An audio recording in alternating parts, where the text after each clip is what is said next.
Good afternoon, and welcome back to Child Psychology. We're looking at the introduction for week 6, and we've been covering some great areas as far as the first couple of years of life. The central point of this is to try to understand how we go from the state at birth, where, well, I don't know, we don't seem to be able to see a lot in children. They're just needy. And how do we get in these first couple of years, 2 or 3 years, to the point where we're looking for children to be independent and autonomous and do stuff, and we just really want to enjoy who they are and where they're coming from. So looking at this journey in this unit we've been talking about. This last week, I presented you with a couple of videos about a subject that has actually become relatively controversial. Uh, it's an interesting thing to me because this is co-sleeping, so we're talking about parents and children sleeping in the same bed or at least in the same room. And so here we have this practice that is common in most cultures around the world, and yet here in our American culture we tended to put words like controversial or dangerous or whatever to it.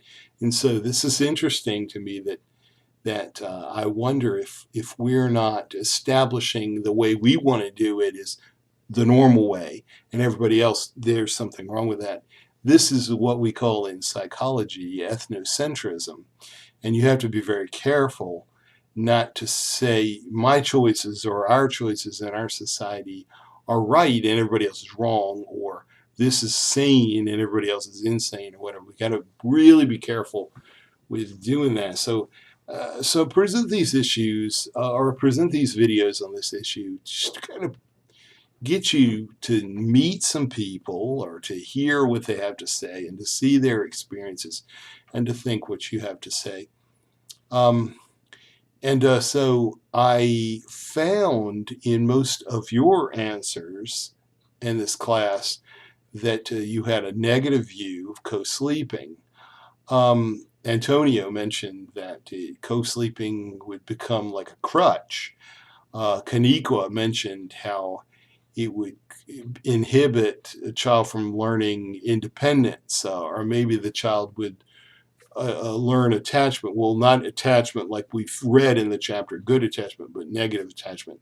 Ryan mentioned that would make a child later very too dependent on the parents. Kevin, you also mentioned how it would hinder the development of that kind of autonomy and independence. I appreciate everything everybody said. It's good to think about that, and especially as most of you seem to kind of bring your own experiences either as a child or as a parent into. And as a child, if you co-slept with your parents, you might really have a good idea of like how did you feel about it and what it do for you.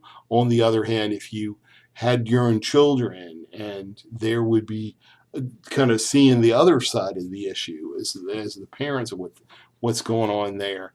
And I think there's the idea there, the issue is what we have to remember is there's really two people involved, and or maybe three people involved. So you have parent or parents, and you have child. So what is the parent one? Is the co-sleeping happening because the parent wants it, because the parent is afraid of the child being, I don't know, whatever, or is it because what the child wants? Is the child afraid to be alone, or is the child want to build trust, or whatever? So here's the deal: we have to go into the situation. Each individual situation is different, of course, and you need to, as parents, and you can't do it as a child anymore because we're not children, but you could do this as a parent to find out what is really going on there. And are we co-sleeping because this child seems to see in me this fear that I want you to be alone? Or because that wouldn't be good. You don't ever want to communicate your child's fear like that. And on the other hand, so maybe we can just find out what's really going on here. Is you want to sleep with me? Why is this? And are you afraid of something? And then we could deal it with there. But here's the thing: I think that a lot of times in our reactions, we are missing this point, and this is respect for children, respect for their feelings, and the opportunity to acknowledge you feel this way. This is how you appraise the situation. And whether you're right or wrong, it's good to recognize that, because even if you're wrong, we can have a conversation. I can help you to understand the right way to look at it. But even if you're right, maybe it's something that I didn't think about. Okay.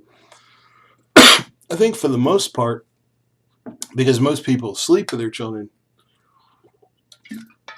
this fear of that your child will always sleep with you is not valid. Most children at some point are going to find, no, I want my own space, I want my own time, and I just need to kind of get over that hump, that first stage where I need to establish that when I need something, somebody's there, somebody's got my back, somebody can step in. And because of that, that's the foundation from which we can build on that autonomy, initiative, identity, that kind of thing. But he needs that foundation that I know, and all of us need to know that, don't we? That when the chips are down, that somebody can come in and help us out in some way, you know. So anyway, I hope you all have a great week.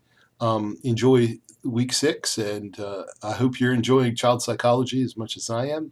And I will see you next week.